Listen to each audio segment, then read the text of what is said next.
समाधान आगे आने वाले समाधानों में होगा। अब हमारे समक्ष जो जिज्ञासुजन हैं वो आएंगे, क्रम से अपनी जिज्ञासा रखेंगे। जिनका नाम बोला जाए पहले से वहाँ डेस्क पर तैयार हो जाएं। सर्वप्रथम जिज्ञासा के लिए आ रहे हैं मुनिश्री सहज सागर जी महाराज के सौरभ भैया। इसके बाद तैयार रहेंगी श्रीमती सुमन जैन।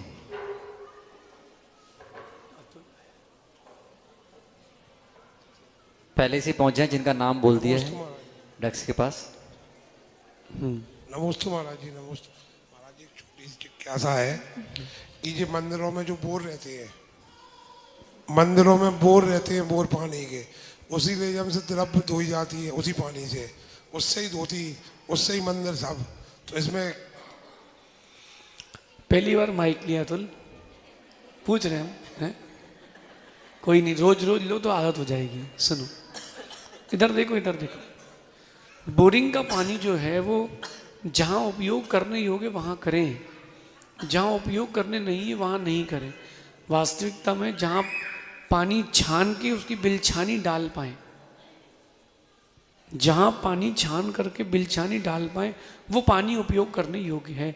मंदिर में भी, घर में भी। ये आपकी निजी व्यवस्था है। कम से कम जहाँ उनकी शुद्धि का ध्यान रख सकते वहाँ तो रख ही लें। कम से कम भगवान के अभिषेक में, गुरुओं की चर्या में, कुएं का पानी या फिर नदी आदि का पानी जो छान सकते हैं, बरसात का पानी है, उनका प्रयोग करें। बाकी जगह तो कोई बाधा नहीं कर सकते। एक किसी ने वक्तव्य दिया कि बोरिंग का पानी खून के समान है, और बड़ी सभा में उन्होंने वक्तव्य दिया जो महाराज जी थे। एक माँ खड़ी हो गई तो बोले, फिर आप जो खून से धुले हुए वस्त्रों से आहार लेते हो क्या?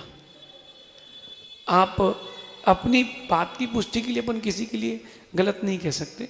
वो उससे आप परिचर्या करते हैं, बाकी चीज़ें कर लें, लेकिन जहाँ आहार की बात आती है, अभिषेक की बात आती है, वहाँ पूरी शुद्धि रखें। प्रयास करें कि जो बोरिंग हो उसमें भी बिलछाने की व्यवस्था हो। नहीं हो तत्संबंधी प्रायश्चित लें, प्रतिक्रमण करें, कर सकते, कोई बाधा नहीं। अगली जिज्ञासा के लिए तैयार रहेंगे बालक नैतिक जैन। सभी गुरुओं के चरणों में मेरा बारंबार नमोस्तु। सुल्लक जी के चरणों में मेरा इच्छा में। गुरुदेव, आज के परिवेश में रिश्ते पीछे और फ्रेंडशिप आगे है। मेरी शंका है गुरुदेव, इज्जत को खोए बिना और मान सम्मान को बनाकर रिश्तों को कैसे सहेजा जाए? देखिए, ऐसा है कि फ्रेंडशिप यानी दोस्ती बहुत अच्छी चीज़ है। मैंने सुबह आज इसी पे प्रवचन दिए थे। जीवन में दोस्त होना और दोस्ती होना बहुत आवश्यक है, और दोस्त होना, दोस्ती होना, उनसे दोनों में अंतर है। तो इसमें कोई बाधा नहीं है, लेकिन उस दोस्ती के निमित्त से आपके जो और भी पारिवारिक या व्यवहारिक संबंध हैं वो इफेक्टेड नहीं होना चाहिए, उसमें और घनिष्ठता आना चाहिए। रिश्तों को बनाने और बचाने के लिए जीव को बहुत पुरुषार्थ करना चाहिए। आंखें आधी करके जीवन जीना पड़ेगा। मेरी बात को आप समझना। आज के परिप्रेक्ष्य में एक दूसरे के लिए वक्त नहीं है। अगर एक दूसरे के लिए वक्त रहे तो कभी रिश्ते खराब नहीं होते। आप लोग एक दूसरे के लिए वक्त निकालते नहीं। थोड़ा सा कुछ हुआ नहीं कि मैं नहीं बोलूँगा। अरे, अपमान, अभिमान, इन शब्दों को अपनी डिक्शनरी से निकालें। झुक कर के रिश्ते बनाए जाते हैं। जो आपसे नाराज़ हुआ है वो आपका अपना ही था, पराया नहीं था। और जो मना रहा है वो भी आपका अपना ही था, पराया नहीं था। हाँ, इज्जत बना के रखें, सम्मान बना के रखें। जो इज्जत नहीं करता, ज़रूरी नहीं है कि उस व्यक्ति को अपन ज़्यादा फोर्स करें कि इज्जत दो।